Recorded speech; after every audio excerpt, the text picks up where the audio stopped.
Y en ese momento me di cuenta que a pesar de que había estado en la iglesia muchos años, a pesar de que servía, a pesar de que yo creía que Jesús había muerto por mis pecados y que Él era real y era el Hijo de Dios, realmente nunca había puesto mi confianza en Él. Decidieron dejarme en el hospital en observación por 24 horas. Yo pensé que iba a regresar a mi casa, pero mi cuerpo no se estabilizó. Yo nací y crecí aquí en México, en un hogar cristiano. Leía mi Biblia, pero lo hacía como una cosa más que tenía que hacer durante el día. Las cosas empezaron a cambiar. Empecé a tener depresión, ansiedad, ataques de pánico. Recuerdo que mi mamá me decía, Clarisa, solo ve a Dios, Él puede ayudarte. Pero yo sentía que no podía ir a Dios. Cuando yo estaba completamente bien, yo no buscaba a Dios de corazón y sentía que no tenía el derecho de pedirle que me ayudara cuando yo no lo había buscado. Sí iba a ir a Jesús, pero ya que saliera de esta. Cuando intentas en tus propias fuerzas, puede parecer que funciona, pero solo es temporal. Cuando tenía 17 años, tuve una experiencia muy traumática donde pensé que mi mamá había fallecido. Empecé a tener un problema con mi sistema nervioso, empecé a tener movimientos involuntarios. De repente empecé a ser muy sensible a la luz, a los sonidos,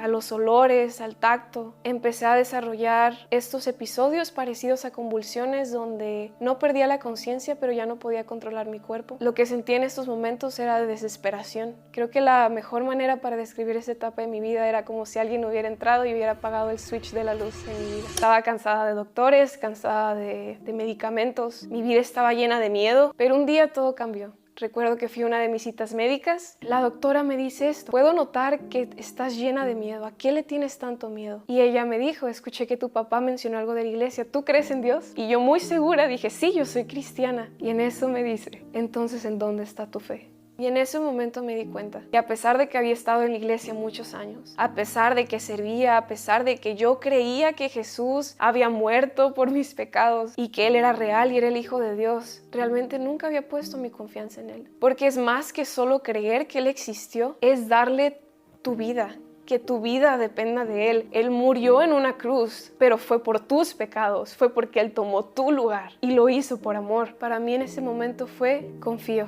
Fue lo único que dije en mi mente, con lágrimas en mis ojos, confío. Salí de esa cita con un gozo y una paz que no podía explicar. Pero mis circunstancias no cambiaron. Seguía enferma, seguía teniendo mis episodios de convulsiones y tenía esta seguridad de que pase lo que pase, Dios iba a estar ahí. Tal vez por crecer en la iglesia no había hecho muchas cosas que el mundo considera malas, pero que realmente mi corazón estaba lleno de orgullo, lleno de envidia, lleno de vanagloria, lleno de pecado y necesitaba arrepentirme. Me mostró que yo no era tan buena como pensaba. Jesús se convirtió en la luz de mi vida. Me di cuenta que en estos 4 años que había estado enferma, nunca había venido a pedirle a Dios que me sanara. Y me di cuenta que había incredulidad dentro de mí.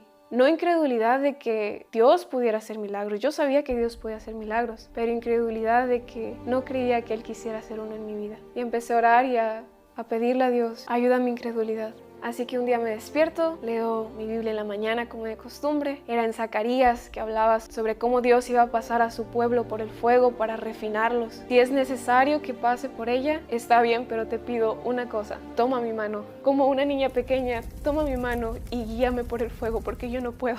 No podía controlar mis propias piernas. A los 2 días empecé a perder el control de mis manos también. De repente tengo uno de estos episodios, pero pierdo completo control de mi cuerpo y los latidos de mi corazón suben bastantes. Entonces, durante cada episodio yo tenía que tomar una pastilla que controlara mis latidos. Le dije a mi papá que me llevara al hospital porque me habían dicho en un inicio que pues podía haber riesgo de un infarto, y estuve en ese estado por 7 horas. Mi cuerpo no paraba, el medicamento no estaba haciendo efecto. Me debió de haber dejado dormida por horas, pero solo funcionó 10 minutos. Pero aún seguía sintiendo esa paz y ese gozo que sobrepasaba todo entendimiento, que con lágrimas en mis ojos le decía a Dios: Señor, quiero descansar, por favor, solo para mi cuerpo.